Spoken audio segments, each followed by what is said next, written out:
Traders, आज 29 तारीख़ है और फ्राइडे है। और इस वीडियो में मैं फॉरेक्स गोल्ड XAU USD इसका टेक्निकल एनालिसिस करता हूँ और आपको बताता हूँ कि गोल्ड को बाय करना चाहिए या सेल करना चाहिए और एंट्री कहाँ से लेनी है, और जो भी एंट्री लें उसका स्टॉप लॉस और TP वगैरह कहाँ पे आएगा। सब कुछ लाइव आपको इसी वीडियो में आपके सामने बताता हूँ। वीडियो को स्किप मत कीजिएगा, शुरू से लेकर आखिर तक वीडियो देखें, काफ़ी इन्फॉर्मेटिव वीडियो है। ट्रेडर्स, ये आपके सामने गोल्ड का ये जो है ना 30 मिनट का टाइम फ्रेम है और यहाँ पर ये देखें 50 का मूविंग एवरेज और RSI है। मैं इसीलिए लेट वीडियो बना रहा हूँ क्योंकि गोल्ड मार्केट इस वक्त 50 के मूविंग एवरेज के पास है। 2651 पे 50 का मूविंग एवरेज है, 2651 पे, और RSI 46.07 पर है और ये न्यूट्रल है। ठीक है, न्यूट्रल जोन में है।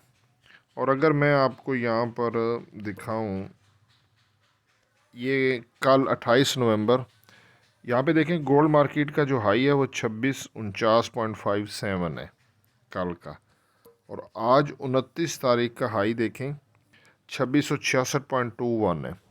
और मैंने अपनी पिछली वीडियोस में आपको बताया था कि ऊपर से अगर सेल का कोई बनता हुआ तो वो बन रहा है 2670 के आसपास।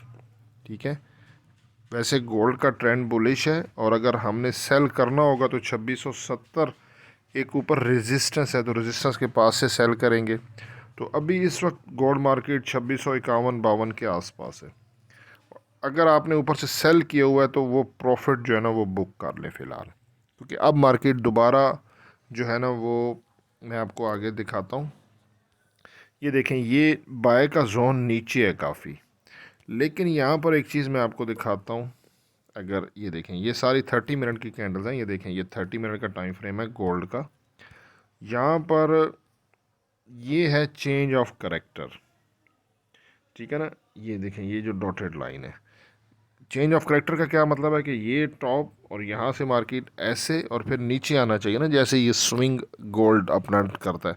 तो इसने यहाँ पे ये ऊपर चला गया, अपना करेक्टर चेंज किया है, और चेंज ऑफ करेक्टर की ये डॉटेड लाइन है ये।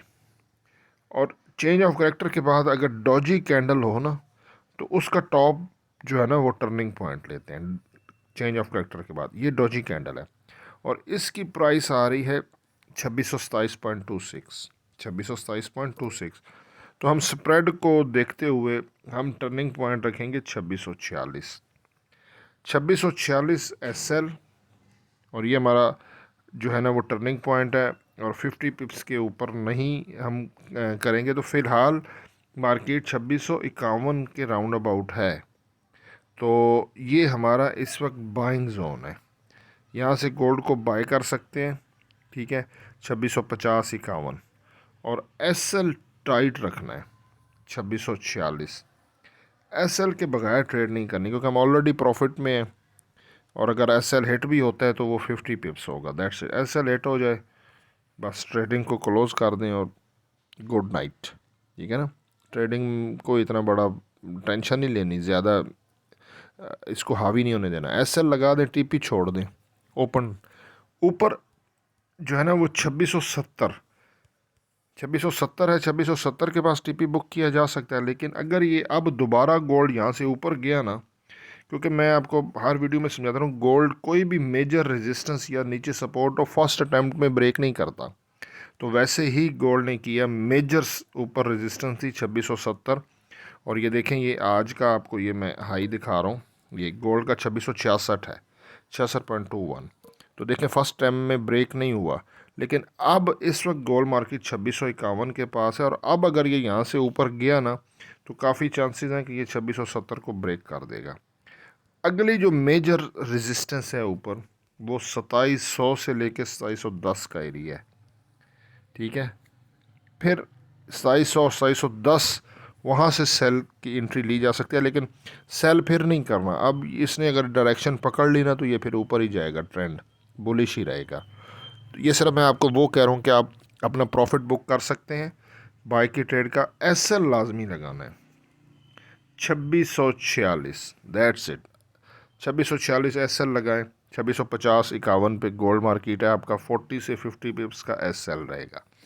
और TP1 2670 के आसपास, 66-67, ठीक है। और इसको होल्ड रखेंगे तो ये ऊपर भी जा सकता है गोल्ड। अदरवाइज़ अगर 2646 गोल्ड ने ब्रेक किया ना तो फिर इसके डाउन जाने के चांसेस हैं, ठीक है। अदरवाइज़ फ़िलहाल तो बुलिश ट्रेंड है। अब लेट्स सी, देखते हैं क्या होता है। बाकी हसन अमान को दो में ज़रूर याद रखिएगा। वीडियो को लाइक कर दो यार, ये जो अंगूठा है ठीक है। बहुत शुक्रिया, जज़ाकल्लाह, अल्लाह हाफ़िज़।